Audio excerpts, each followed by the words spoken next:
Good afternoon, everyone. Thank you for your attendance. We wanted to inform our community about a tragedy that occurred earlier this morning in the city of Fargo.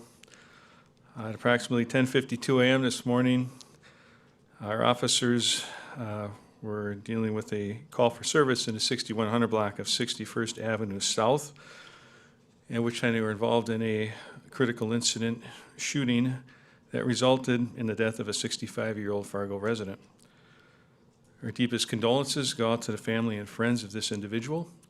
We understand that losing someone in this way is profoundly tragic, and our hearts are with them during this difficult time.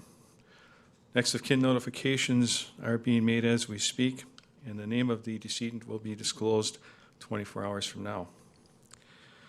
As to the incident itself, our department had received numerous calls for service since approximately 7:30 this morning from the same individual, asking for similarly the same things: medical assistance and an expression of suicidal ideations.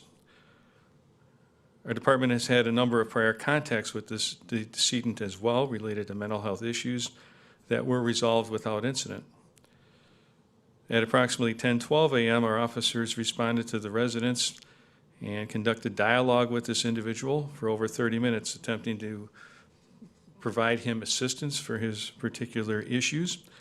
Because of the statements that had been made, Fargo Fire was already, or an EMS was already staged on scene. And at approximately 10:52 a.m., the individual exited the residence armed with a gun, and two Fargo officers shot the individual. EMS personnel responded to provide immediate care, but the person was pronounced deceased on scene. No officers were hurt in this incident. The officers that were involved in the shooting was a sergeant with 8 years of service and an officer with 10 months of service. Their names will be released 48 hours from now. Pursuant to Fargo Police Department policy, the investigation was turned over to the North Dakota Bureau of Criminal Investigation.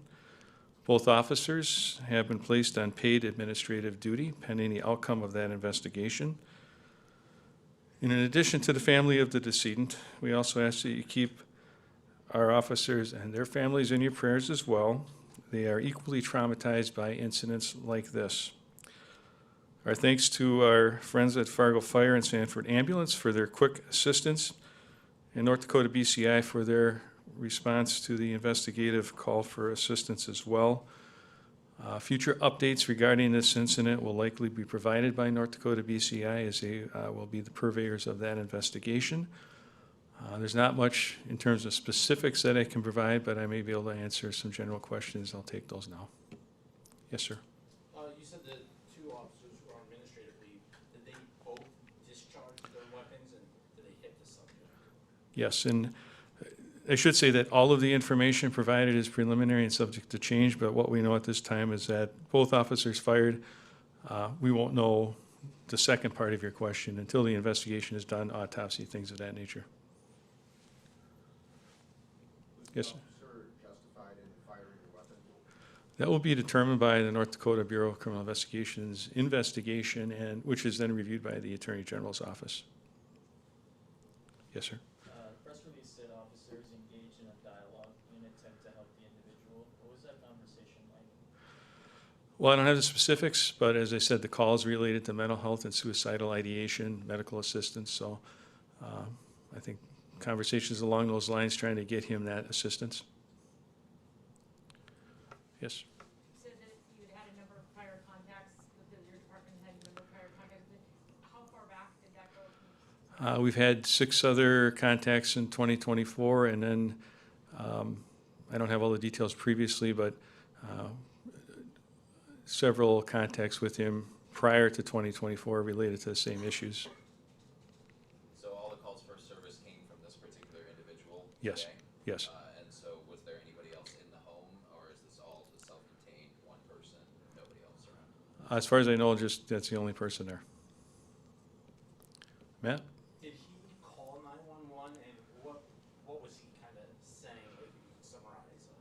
Yeah, I think it's summarized just as I said, is that, he called numerous times throughout the morning and asking either for medical assistance and or expressing his suicidal ideations. Yes, sir. There's a shooting in West Fargo last night. This didn't have anything to do with that, did it? No, no. Nope, and there's no other threats to the public in this particular incident either. Was the last, thing that you, the Fargo Police defined as a critical incident in the area, the, shooting with Bearcat?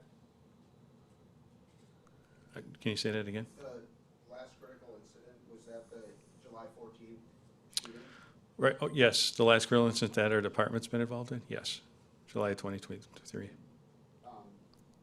Did that, have any influence on how you guys, were then handling your response for today's incident? No, today's incident is completely a different scenario. 2023 was an ambush of our officers. This was a call for service related to mental health and medical issues. Yes, sir. Can you say, it says in the release that he came out with a handgun. I mean, did he point it at officers? Kind of what led them to discharge their firearms? Obviously, they Sure. got threatened. Yeah, and that information will be forthcoming from the BCI investigation.